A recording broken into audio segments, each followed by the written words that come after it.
Good morning, student. Today we are going to discuss new chapter, collection of data. In this chapter, we will discuss about how we collected the data from different sources and different method of the statistics.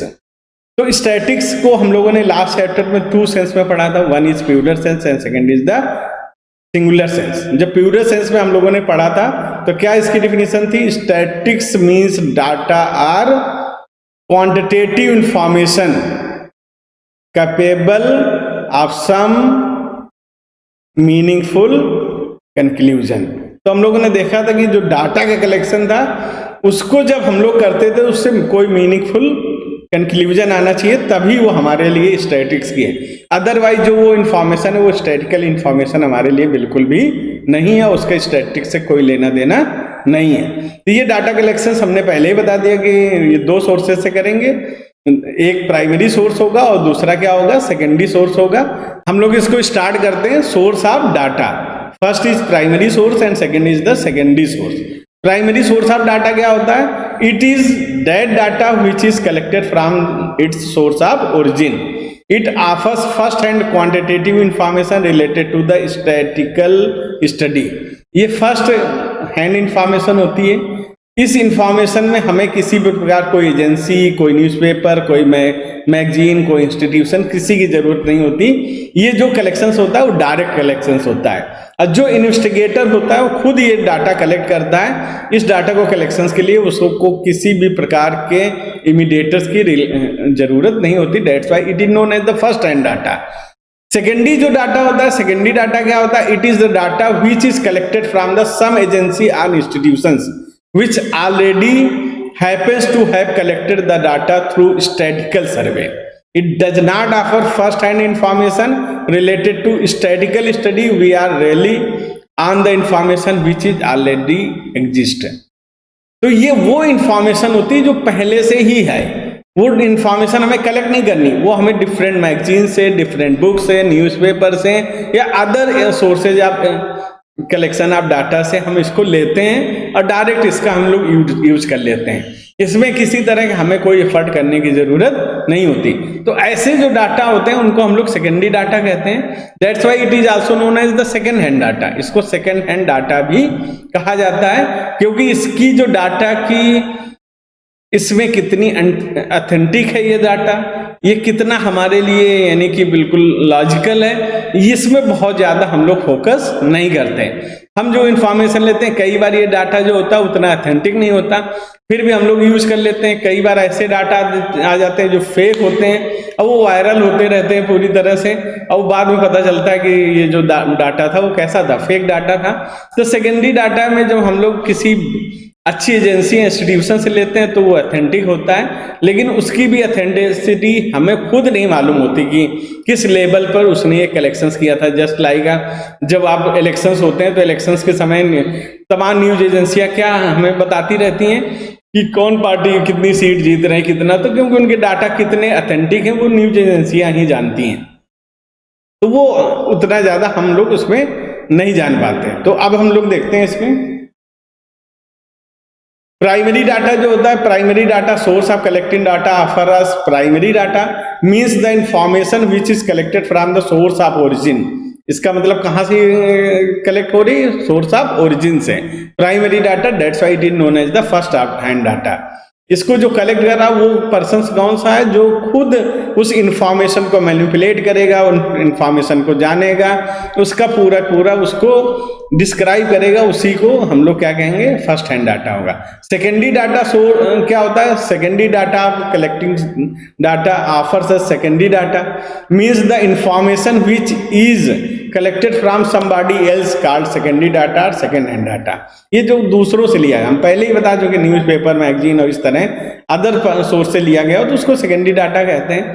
तो यहाँ पर आप देखोगे दोनों में, if we are getting data from sub agency या somebody else it is known as the secondary data who collected from the source of origin but did not use it proper his own study, then it will be deemed as primary data.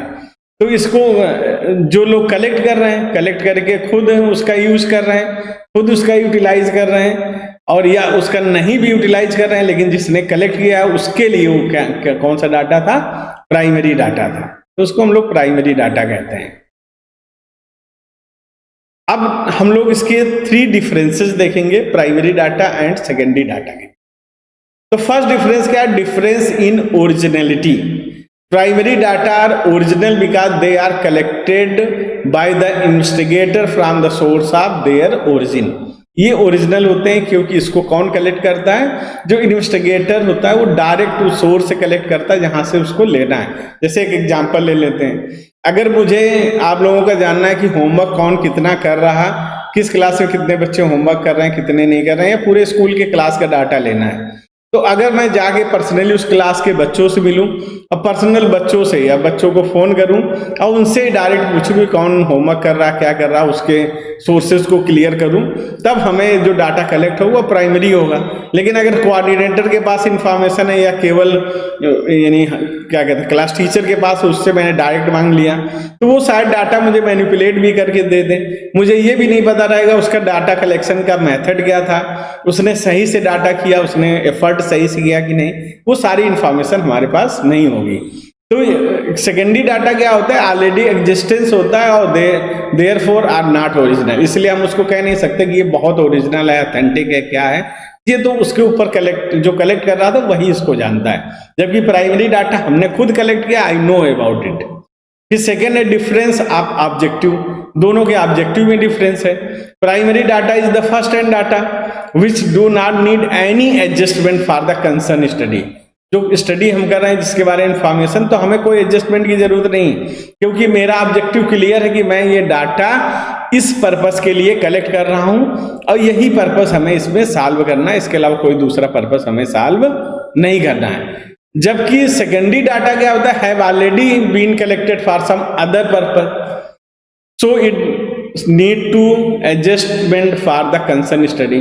जब other purpose के लिए होगा तो जरूरत पड़ेगी कि इसको हम लोग क्या करें, इसका हम लोग सिस्टमैटिक अरेंजमेंट करें। क्योंकि सेकेंड हैंड डाटा अगर है तो फिर हमें नहीं पता कि वो किस पर्पस के लिए उसने कलेक्ट किया, शायद उसने जो पर्पस हम यूज कर रहे हैं उसके लिए नहीं कलेक्ट किया हो, तो वो इन्फॉर्मेशन पूरी है कि नहीं, उसमें क्या क्या कमियां हैं, वो सारी चीजें हमें देखनी पड़ेंगी और तभी डाटा का हम लोग यूज कर पाएंगे। थर्ड डिफरेंस है कि difference in cost of collection. Primary data are costlier in term of time, money and effort involved than the secondary data. This is because primary data are collected from the first time from their source of origin. ये जो primary data होता है इसमें cost भी ज्यादा लगती है, effort भी ज्यादा लगता है, फिर इसमें यानी कि इसके साथ साथ में तमाम तरह के अदर जो प्रॉज एंड कॉन्स हैं वो भी इन्वॉल्व हो जाते हैं। उसका रीजन ये है कि हम डाटा जो इसमें सर्व कर रहा, जो इसका इंफॉर्मेशन कलेक्ट कर रहा, वही पर्सन है जा के हर जगह करेगा। तो एक डाटा कलेक्शन था, मैंने जैसे होमवर्क के बारे में, तो मैंने केवल कोऑर्डिनेटर से ले लिया होता तो मुझे कितना मुश्किल से 15 मिनट में सारी चीज कंक्लूजन निकाल सकता था। लेकिन अगर मुझे स्कूल की 95 क्लास या 100 क्लासरूम में जाके करना हो तो ये वन डे में इट नॉट पॉसिबल, ये कई दिन लग जाएंगे, तो कॉस्टियर भी होगा, एफर्ट भी होगा, टाइम भी लेगा, तो इसलिए ये ज्यादा एक्सपेंसिव होता है। जबकि secondary data is less expensive than the primary data, तो ये इसका वो रहता है। फिर क्वेश्चंस है आपके, और ये क्वेश्चंस आपको आज इस टॉपिक के साथ में करना है कि define data, what are the main source of data, distinguish between primary and secondary source of data, differentiate, दोनों में एक सिंपल सा, इन दोनों में एक ही क्वेश्चन करना है, differentiate between primary and secondary data, define primary and secondary data, give one example. ऊपर वाले में क्वेश्चंस में एग्जांपल नहीं देना था, यहाँ आपको एग्जांपल भी देना है, तो ये 4 हैं, लेकिन इनमें से 3 क्वेश्चंस आपको करने हैं। Okay, thank you.